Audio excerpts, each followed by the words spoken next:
Մարիամը 5 տարեկան էր, երբ առաջին անգամ լսեց հարամի բառը: Դա պատահեց հինգշաբթի օրը: Պետք է որ հինգշաբթի լիներ, որովհետև Մարիամը հիշում էր, որ այդ օրը անհանգիստ ու մտահոգ էր, ինչպես միայն հինգշաբթի օրերին էր լինում, երբ Ջալիլը այցելում էր նրանց քոլաբ: Որպեսզի սպաներ ժամանակը, մինչև վերջապես տեսներ, թե ինչպես է Ջալիլը ծնկներից բարձր խոտի միջով անցնում բացատն ու ձեռքով անում, Մարիամը բարձրացավ աթոռի վրա ու իջեցրեց մայրիկի թեյի չինական հավաքածուն: Թեյի հավաքածուն միակ մասունքն էր, որ Մարիամի մայրը՝ Նանան, ժառանգել էր իր մորից, որը մահացել էր, երբ Նանան 2 տարեկան էր: Նանան դողում էր կապտաճերմակ ճենապակյա պարագայի, թեյնիկի նրբագեղ կորի, ձեռքով նկարված սերիանոսների ու քրիզանթեմների, շաքարամանի վրայի չարքից պաշտպանող վիշապի համար: Այս վերջին կտորն էլ սահեց Մարիամի ձեռքից, ընկավ քոլբայի փայտյա հատակին ու փշուր եղավ: Երբ Նանան տեսավ շաքարամանը, դեմքը շառագունեց, վերին շուռ թդողաց, իսկ աչքերը, թե շիլը, թե առողջը, անթարթ սևեռվեցին Մարիամի վրա: Նանան այնքան բարկացած տեսք ուներ, որ Մարիամը վախեցավ, որ ջինը նորից կմտնի մոր մարմինը: Բայց ջինը չեկավ, այս անգամ չեկավ: Փոխարենը Նանան բռնեց Մարիամի դաստակները, մոտ քաշեց և ատամները կրճատացնելով ասաց. «Դու փոքրիկ, անշնորհք հարամի ես: Սա է տառապանքիս վարձատրությունը, ժառանգությունս ջարդող, փոքրիկ, անշնորհք հարամի»: Այդ անգամ Մարիամը չհասկացավ: Նա չգիտեր, թե ինչ է նշանակում այդ բառը, հարամի, ապօրինածին: Բավական մեծ էլ չէր, որպեսզի հասկանար դրա անարդարությունը, տեսներ, որ հարամի ստեղծողներն են մեղավոր, ոչ թե հարամին, որի միակ մեղքը ծնվելն է: Նանայի ասած ձևից Մարիամը կռահեց, որ հարամի լինելը ինչ-որ տգեղ, նողկալի բան է միջատների, վազվզող խավարասերների պես, որոնց Նանան միշտ անիծելով ավլում թափում էր քոլաբից: Ավելի ուշ, երբ մեծացավ, Մարիամը հասկացավ: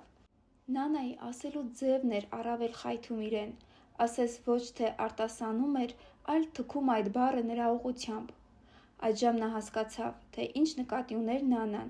որ հարամին անցանկալի բան է, որը ինքը՝ Մարիամը, անօրինական է և երբեք օրինական իրավունք չի ունենա այնպիսի բաների, որ ուրիշներն ունեն՝ սեր, ընտանիք, տուն, գնահատանք: Ջալիլը երբեք Մարիամին այդ անունը չէր տալիս: Ջալիլն ասում էր, որ նա իր փոքրիկ ծաղիկն է: Նա սիրում էր նստեցնել Մարիամին իր ծնկներին ու պատմություններ պատմել: Օրինակ պատմեց, որ Հերաթը, որտեղ 1959-ին ծնվել էր Մարիամը, ժամանակին եղել է պարսկական մշակույթի օրրան, գրողների, նկարիչների և սուֆիների օջախ: «Ոտքդ ուր մեկնես, մի բանաստեղծի քացի կտաս», ծիծաղում էր նա: Ջալիլը պատմեց նրան թագուհի Գոհար Շադի պատմությունը, որը 15-րդ դարում վերխոյացրեց հայտնի մինարեթները, որպես սիրո գովերգ Հերաթին: Նա նկարագրում էր Հերաթի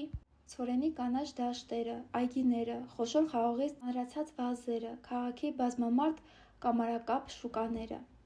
«Պիստակի մի ծառ կա», մի օր պատմեց Ջալիլը, «իսկ դրա տակ Մարիամ ջո, թաղվածը ինքը՝ մեծն բանաստեղծ Ջամին»: Նա կռացավ ու շշնջաց. «Ջամին ապրել է ավելի քան 500 տարի առաջ: Իրոք, ես մի անգամ քեզ տարել եմ այնտեղ, այդ ծառի մոտ, դու փոքր էիր, չես հիշի»: Իսկապես, Մարիամը չէր հիշում: Եվ չնայած կյանքի առաջին 15 տարիները նա ապրելու էր մի տեղ, որտեղից ոտքով կարող էր հասնել Հերաթ, Մարիամը երբեք չէր տեսնելու այդ առասպելական ծառը: Նա երբեք մոտիկից չէր տեսնելու հայտնի մինարեթները, երբեք մրգեր չէր հավաքելու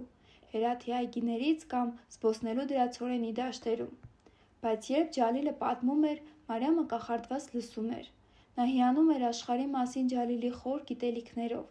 Հպարտությունից դողում էր, որ նա նման բաներ իմացող հայր ունի: «Ի՜նչ շքեղ ստեր», ասաց Նանան, երբ Ջալիլը գնաց: «Հարուստ մարդը շքեղ ստեր է պատմում, ոչ մի ծառի մոտ էլ քեզ չի տարել: Ու թույլ չտաս, որ քեզ հմայի: Նա մեզ դավաճանեց, քո սիրելի հայրը: Մեզ դուրս շպրտեց մեր գեղեցիկ տնից: ասես մենք նրա համար ոչինչ ենք, այն էլ ուրախությամբ։ Մարիամը խոնարհ լսում էր։ Նա երբեք չհամարձակվեց ասել Նանային, թե որքան չի սիրում, երբ նա այդպես է խոսում Ջալիլի մասին։ Ճշմարտությունն այն է, որ Ջալիլի կողքին Մարիամն իրեն ամենևին հարամին չէր զգում։ Ամեն հինգշաբթի օրվա 1-2 ժամը, երբ Ջալիլը այցելում էր նրան ժպիտներով, նվերներով ու գուրգուրանքներով,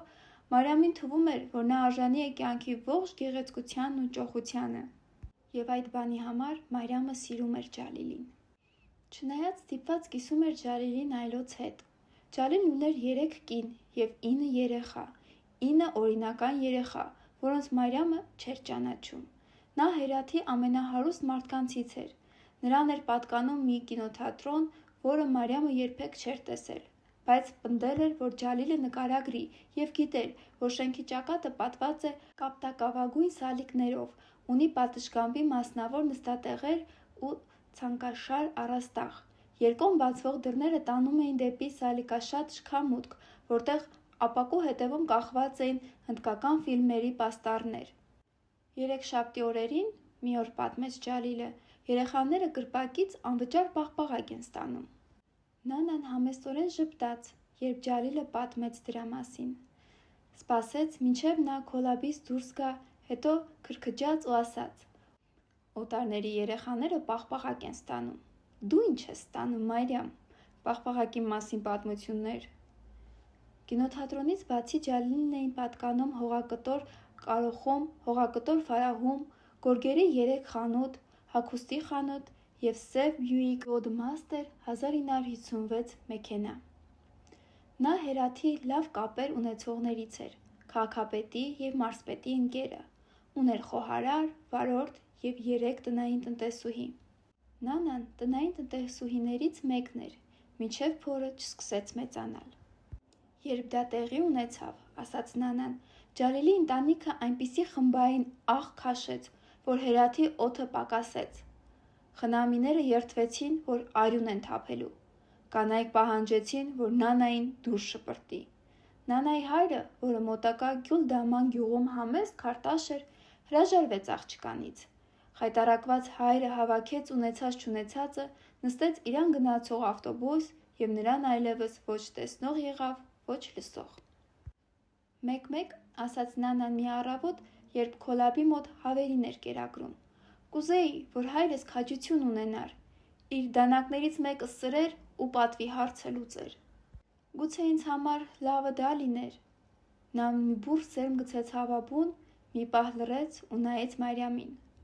Գուցե քեզ համար էլ լավ կլիներ։ Չէիր ապրի այն ցավով, որ գիտես, թե դու ով ես, բայց հայրս վախկոտ էր։ Դիլ չուներ, սիրտ չարեց։ Ջալիլն էլ դիլ չունեցավ, ասաց Նանան, որ պատվով հարցը լուծի, որ դեմ կանգնի իր ընտանիքին, իր կանանց ու խնամիներին և իր արածի համար պատասխանատվություն կրի։ Փոխարենը փակ դռների հետևում պատիվը փրկող արագ գործարք կնքեց։ Հաջորդ օրը Ջալիլն ստիպեց Նանային հավաքել մի քանի իրերը ծառաների բնակատեղից, որտեղ ապրում էր, ու ճամփեց նրան։ Գիտես արդարանալու համար ինչ ասաց իր կանանց, որ ես եմ իրեն դրդել, իմ մեղքն է։ Դիդի, պատկերացնում ես, սա է աշխարհում կին լինելը։ Նանան ցած դրեց հավիկերը, մատով բարձրացրեց Մարիամի կզակը։ Ինձ նայիր, Մարիամ։ Մարիամը դժկամորեն նայեց։ Նանան ասաց. Հիմա սովորիր ու լավ յուրացրու, աղջիկս։ Ինչպես կողմնացույցի սլաքը միշտ հյուսիսն է ցույց տալիս, այնպես էլ տղամարդու մեղադրող մատը միշտ կնոջն է գտնում։ Միշտ, հիշիր սա, Մարիամ։ Ջալիլի ու նրա կանանց համար ես մոլախոտ էի, օշինդր, դու էլ, իսկ դու դեռ չէիր էլ ծնվել։ Օշինդրն ինչ է, հարցրեց Մարիամը։ Աղբախոտ, ասաց Նանան, մի բան, որ պոկում ու մի կողմ են գցում։ Մարիամը ներքուստ խոժոռվեց։ Ջալիլը նրան որպես մոլախոտ չէր վերաբերվում, երբեք, բայց Մարիամը մտածեց, որ ճիշտ կլինի չհակաճառել։ Ի տարբերություն մոլախոտի, ինձ պետք է մեկ այլ տեղ տնկեին, հասկանում ես, սնունդ ու ջուր տային։ Քո պատճառով Այսպիսին էր Ջալիլի պայմանավորվածությունը իմ ընտանիքի հետ։ Նանան ասաց, որ հրաժարվեց Հերաթում ապրելուց։ Ինչի համար, որ նայեմ ինչպես է ամբողջ օրը քաղաքով իր քինչինի կանանց հետ մեքենայով պտտում։ Նանան ասաց, որ հրաժարվեց ապրելուց նաև հոր դատարկ տանը, Գյուլ Դաման գյուղում, որի բլրի վրա էր Հերաթից 2 կիլոմետր հյուսիս։ Ասաց, որ ուզում է ապրել հեռու, մեկուսի, որ հարևանների աչքերը չչռեն իր փորին, մատով ցույց չտան, չքրքջան կամ ավելի վատ, կեղծավոր բարությամբ չհետապնդեն։ Ու հավատա ինձ, ասաց Նանան, հայրդ թեթևացած շունչ քաշեց, երբ ես աչքից չքվեցի, նրան այդպես ձեռք էր տալիս։ Մուհսինը, Ջալիլի ավագ որդին առաջին կնոջից Խադիջայից առաջարկեց բացատը։ Այն Գյուլդումանի ծայրամասում էր։ Դրան հասնելու համար պետք էր Հերաթի և Գյուլդումանի գլխավոր ճանապարհներից թեքվել դեպի Սարնիվեր գնացող ակոսավոր Սայլուղի։ Սայլուղու երկու կողմում ծնկից բարձր խոտ էր, սպիտակ ու վառ դեղին ծաղիկներով կետկետված։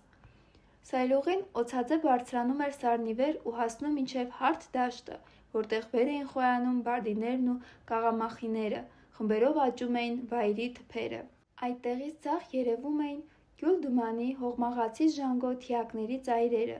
իսկ աջից ներքևում փռված էր Հերաթը։ Ճանապարհը վերջանում էր լայն, իշխան ձկով լի վտակով, որն իջնում էր Գյուլդումանը շրջապատող Սադիվ կոհ լեռներից։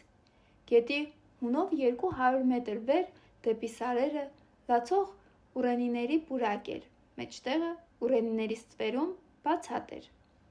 Ջալիլը գնաց, որ տեսնի, երբ վերադարձավ, պատմեց Նանան, խոսում էր ինչպես բանտապան, որ պարծենում էր իր բանտի մաքուր պատերով ու փայլուն հատակով։ Եվ այսպես հայրդ մեզ համար կառուցեց այս մկան ծակը։ Մի անգամ Նանան ուր-որ է ամուսնանալու էր, երբ 15 տարեկան էր։ Փեսացուն Շինդանդից մի տղա էր, թութակ վաճառող մի երիտասարդ։ Մարիամի պատմությունը Նանայից էր լսել, ու չնայած Նանան այդ դրվագին չէր սիրում անդրադառնալ, Մարիամը նրա աչքերի թախծոտ փայլից հասկանում էր, որ Նանան երջանիկ է եղել։ Թերևս իր կյանքում միակ անգամ հարսանիքի նախորդող այդ օրերին Նանան իրոք երջանիկ էր։ Երբ Նանան պատմեց պատմությունը, Մարիամը նստած էր գորգին և պատկերացնում էր, թե ինչպես են մորը սազեցնում հարսանյաց գեստը։ Պատկերացնում էր նրան ձիու վրա,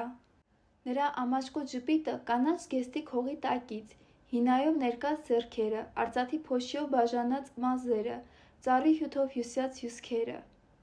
Տեսավ Շահնայ ֆլեյտան փչող ու դհոլ թմբուկները խփող երաժիշտներին, հայ-հույով հետևից վազող փողոցի երեխաներին։ Հետո, հարսանիքից 1 շաբաթ առաջ, Նանայի մարմինը ջին մտավ։ Մարիամն սա նկարագրելու կարիք չկար, նա սեփական աչքով բազմիցս տեսել էր։ Նանան հանկարծակի ընկնում էր, մարմինը պրկվում էր, կարծրանում, աչքերը կուլ էին գնում, ձեռքերն ու ոտքերը դողում էին, կարծես ինչ-որ բան ներսից խեղդում էր նրան։ Բերանի անկյունում փրփուր էր հավաքվում, սպիտակ, երբեմն արյունից վարդագույն։ Այնուհետև քնկոտություն, վախեցնող ապակողմնորոշվածություն, անհորդաբաշխ մրթմրթոց։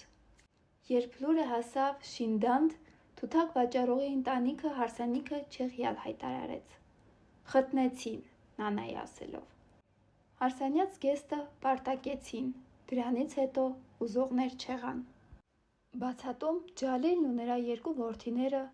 Ֆարհադն ու Մուհսինը կառուցեցին փոքրիկ քոլաբ, որտեղ Մարիամը ապրելու էր իր կյանքի առաջին 15 տարիները։ Այն կառուցված էր արևի տակ չորացած աղյուսներով ու ծեփված ցեխով ու ծղոտով։ Մեջը 2 մահճակալ կար, փայտե սեղան, 2 ուղիղ թիկնակով աթոռ,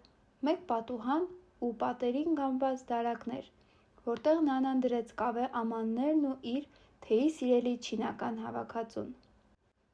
Ջալիլը ձմռան համար նոր թուջե վառարան դրեց ու քոլբայի հետևում վառելափայտ շարեց։ Դրսում հաց թխելու համար թանդուր սարքեց ու ցանկապատով հավաբուն։ Մի քանի ոչխար բերեց, կերակրաբուն սարքեց նրանց համար։ Ֆարհադին ու Մուհսինին պատվիրեց ուռենիներից 100 մետր այն կողմ խոր փոս փորել ու վրան արտաքնոց կառուցեց։ Ջալիլը կարող էր աշխատողներ վարձել քոլաբն կառուցելու համար, ասաց Նանան, բայց չվարձեց։ Քավությունն այդպես էր պատկերացնում։ Նանայի հիշելով Մարիամի ծնվելու օրը ոչ ոք չեկավ օգնելու։ 1959 թվականի գարնան խոնավ, անպամած մի օր էր, ասաց նա։ Զահիր Շահի 40-ամյա անուշագրավ գահակալության 26-րդ տարում։ Ասաց, որ Ջալիլը նեղություն չքաշեց բժիշկ կամ թեկուզ մանկաբարձուհի հրավիրելու, չնայած գիտեր, որ ջինը կարող էր մտնել իր մարմինն ու ծննդաբերության ժամանակ նոպայի պատճառ դառնալ։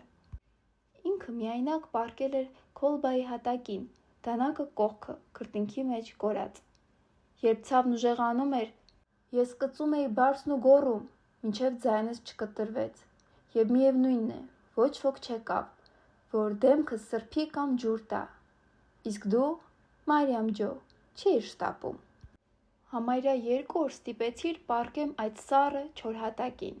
չեմ կերել, չեմ քնել, միայն աղոթում էի, որ դուրս գաս։ Ներիր ինձ, Նանա։ Ինքս եմ կտրել մեզ կապող պորտալարը, դրա համար էի դանակ վերցրել։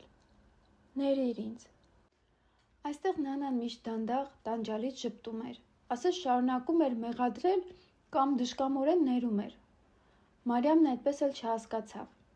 Մանկահասակ Մարիամի մտքով չէր անցնում, որ անարդար է իր ծնվելու ձևի համար ներողություն խնդրել։ Երբ խելքը կտրեց, մոտավորապես 10 տարեկանում, Մարիամն այլևս չէր հավատում իր ծննդյան մասին այդ պատմությանը։ Նա հավատում էր Ջալիլի տարբերակին։ Ըստ որի, չնայած Ջալիլը հեռու էր, բայց կազմակերպել էր, որ Նանային տեղափոխեն Հերաթի հիվանդանոց, որտեղ Նանան բժշկի վերահսկողության տակ էր։ Նա պառկած էր մաքուր, հարմարավետ մահճակալին, լավ լուսավորված սենյակում։ Ջալիլը տխուր օրերեց գլուխը, երբ Մարիամը պատմեց նրան դանակի մասին։ Մարիամը սկսեց նաև կասկածել, որ ստիպել էր մորը 2 լրիվ օր տառապել։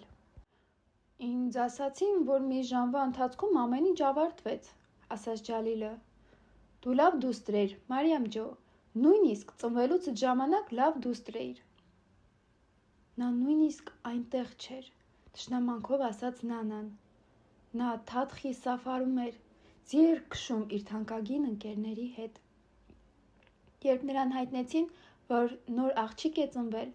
պատմեց Նանան, Ջալիլը թոթվեց ուսերը, շարունակեց սանրել ձիու բաշը ու ևս 2 շաբաթ մնաց Թաթխի Սաֆարում։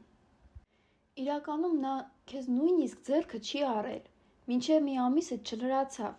իսկ հետո միայն մի անգամ նայել է, նկատել, որ երկարավուն դեմք ունես ու նորից ինձ տվել։ Մարիամը սկսեց չհավատալ նաև պատմության այս հատվածին։ Այո, Ջալիլը խոստովանեց, որ Թաթխի Սաֆարում ձի էր քշում, բայց երբ նրան հայտնել էին լուրը, նա չէր թոթվել ուսերը, նա թռել էր ձիու թամբին ու վերադարձել Հերաթ։ Նա Մարիամին օդ էր թռցրել, մատը քսել նրա թեփոտ հոնքերին ու կիսաձայն օրորոցային երգել։ Մարիամը չէր պատկերացնում, որ Ջալիլն ասեր, իր դեմքը երկար էր, չնայած այդպես էլ կար։ Նանան ասաց, որ ինքն է Մարիամին անուն ընտրել, քանի որ իր մոր անունն էր։ Ջալիլն ասաց, որ ընտրել է այդ անունը, որովհետև Մարիամը Բրաբիոնը գեղեցիկ ծաղիկ է։ Ամենասիրելիդ, հարցրեց Մարիամը։ Սիրելիներիցս մեկը, ասաց նա ու ժպտաց։ Մարիամի ամենավաղ հիշողություններից մեկը քարերի վրա թռչկոտող սայլի երկաթե ճռճռան անիվների ձայնն էր։ Սայլը գալիս էր ամիսը 1, մեջը բրինձ, այլյուր, թեյ, շաքար, ձեթ, օճառ, ատամի մածուկ։ Այն բրդում էին Մարիամի 2 խորթ եղբայրները, սովորական Մուհսինն ու Ռամին, երբեմն Ռամին ու Ֆարհադը։ Սայլուղով վեր, քարերի ու խճի վրայով, փոսերի ու թփերի կողքով տղաները հերթով հրում էին սայլը մինչև վտակը։ Այստեղ պետք էր դատարկեր սայլը, իրերը անցկացնել ջրի վրայով։ Այնուհետև տղաները տեղափոխում էին սայլը վտակի վրայով ու նորից բեռնում։ Հետո հրում էին ևս 200 մետր, այս անգամ բարձր, խիտ, խոտերի միջով ու մացառուտների կողքով։ Նրանց ոտքերի տակից ցատկում էին գորտերը,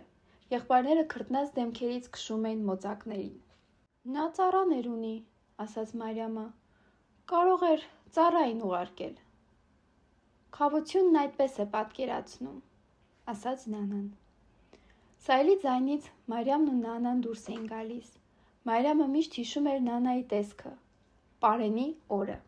Դրանը հենված բարձրահասակ, ոսկրոտ, հոտաբոբիկ կին, շիլ աչքը նեղացած, ճեղք դարձած, ձեռքերը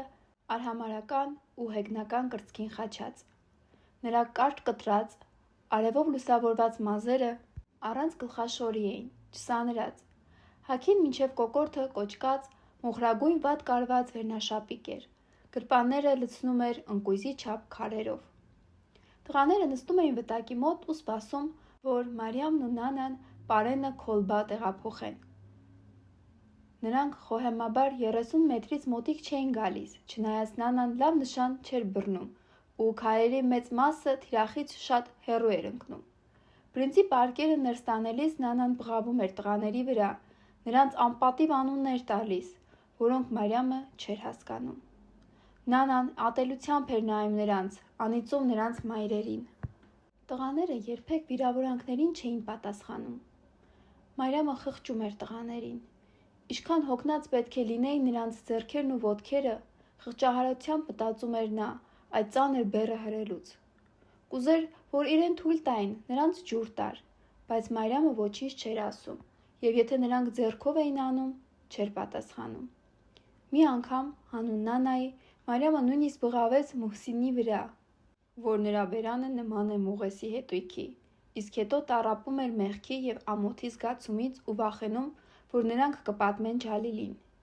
Իսկ Նանան այնքան բարձր ծիծաղեց, ցուցադրելով իր առջևի փչացած ատամը, որ Մարիամը մտածեց, ուր որ է կսկսվի նրա հերթական նոպան։ Երբ վերջացրեց ծիծաղել, Նանան նայեց Մարիամին ու ասաց. «Դու լավ դուստր ես»։ Երբ սայլակը դատարկվում էր, տղաները այն հրելով դանդաղ հեռանում էին։ Մարիամը սպասում էր ու նայում, թե ինչպես են նրանք անհետանում բարձր խոտի ու ծաղկող մոլախոտերի մեջ։ «Գալիս ես»։ «Հա, Նանա»։ «Նրանք ծիծաղում են քեզ վրա, հաստատ, ես լսում եմ»։ «Գալիս եմ»։ «Չես հավատում ինձ»։ «Այստեղ եմ»։ «Գիտես չէ, որ սիրում եմ քեզ, Մարիամ ջո»։ Առավոտները նրանք արթնանում էին հեռվում ոչխարների մայունից ու ֆլեյտայի զիլ ձայնից, երբ Գյուլդամանի հովիվներն իրենց հոտը բերում էին խոտածած լեռների վրա արածեցնելու։ Մարիամն ու Նանան կթում էին այծերին, կերակրում հավերին ու հավաքում ձվերը, միասին հաց էին թխում։ Նանան սովորեցնում էր նրան խմոր հունցել, թանդուր վառել ու դրա ներքին պատերին խփել տապակեցրած խմորը։ Նանան սովորեցնում էր նաև կարել, բրինձ եփել ու տարբեր խավարներ պատրաստել։ Շալքամ շագամով ճաշ, սպանախով սաբզի, կոճապղպեղով ծաղկակաղամբ։ Նանան չէր թաքցնում, որ չի սիրում այցելուների և ընդհանրապես մարդկանց, բայց նա բացառություն էր անում մի քանի ընտրյալների համար։ Նրանք էին Գյուլդամանի առաջնորդը, գյուղի արբաբը, Հաբիբ խանը, փոքրագլուխ մորուքավոր ցմփոր մարդ, որ գալիս էր ամիսը մեկ, ծառան պոչից ու բերում էր հավ, երբեմն մի աման քիչիի բրինձ կամ մի զամբյուղ ներկած ձու Մարիամի համար։ Մյուսը գիրուկ ծեր կին էր, որին Նանան Բիբի Ջո էր ասում։ Նրա մահացած ամուսինը քարտաշ էր ու Նանայի հոր ընկերը։ Բիբի Ջոյին միշտ ուղեկցում էին իր 6 հարսներից մեկը ու 1-2 թոռնիկ։ Նա կաղալով ու տնքալով անցնում էր բացատը, ցուցադրաբար տրորում ազդրը ու ցավից հառաչելով նստում Նանայի բերած աթոռի վրա։ Բիբի Ջոն էլ միշտ մի բան բերում էր Մարիամին՝ մի տուփ դիշլեմեհ կոնֆետ, մի զամբյուղ սերկևիլ։ Նանային առաջին հերթին բերում էր առողջության վատթարացման մասին իր բողոքները, իսկ հետո բամբասանք Հերաթից և Գյուլդամայից, ինչն անում էր երկար ու ախորժակով, մինչև նրա հարսը լուռ ու հնազանդ նստած հետևում էր։ Բայց Մարիամի ամենասիրելին, իհարկե Ջալիլից հետո, Մոլա Ֆայզուլանն էր, գյուղի ծեր Ղուրան սովորեցնողը, ախունդը։ Նա գալիս էր Գյուլդամայից շաբաթը 1-2 անգամ, որպեսզի սովորեցնի Մարիամին օրական 5 նամազ աղոթքները ու Ղուրանից անգիր արտասանել, ինչպես սովորեցրել էր Նանային, երբ նա աղջիկ էր։ Մոլա Ֆայզուլանն էր, որ Մարիամին կարդալ սովորեցրեց։ Նա էր համբերատար նայում նրա մեջքի հետևից, երբ Մարիամի շուրթերը անձայն արտասանում էին բառերը, երբ ցուցամատը կանգ էր առնում յուրաքանչյուր բառի տակ ու այնքան սեղմում, որ եղունգը սպիտակում էր, ասես ուզում էր խորհրդանիշներից ճզմելով իմաստը հանել։ Մոլա Ֆայզուլանն էր, ով բռնելով իր ձեռքը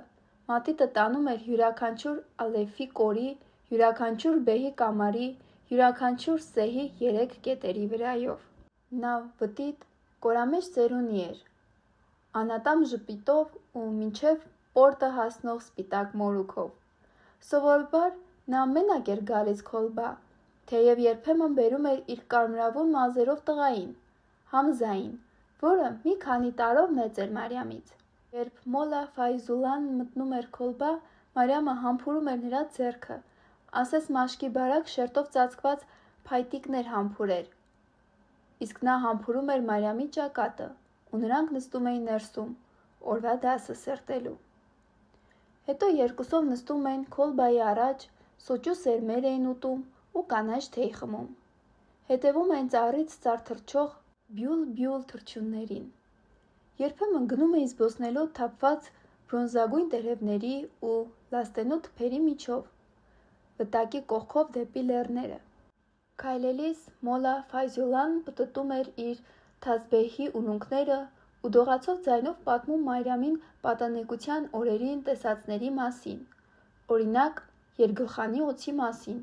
որին գտել էր Իրանում, Սպահանի 33 կամարանոց կամրջի մասին, կամ Մազարի կապույտ մզկիթի մոտ ջարդած ձմերուկի մասին, որի մի կեսում սերմերը կազմել էին Ալլահ, իսկ մյուսում Աքբար բառերը։ Մոլա Ֆայզուլան խոստովանել էր Մարիամին, որ երբեմն չի հասկանում Ղուրանի բառերի իմաստը, բայց ասում էր, որ սիրում է, ինչպես են արաբերեն բառերի դյութի չնչունները ծորում լեզվից։ Ասում էր, որ դրանք մխիթարում են իրեն, սիրտը բացում։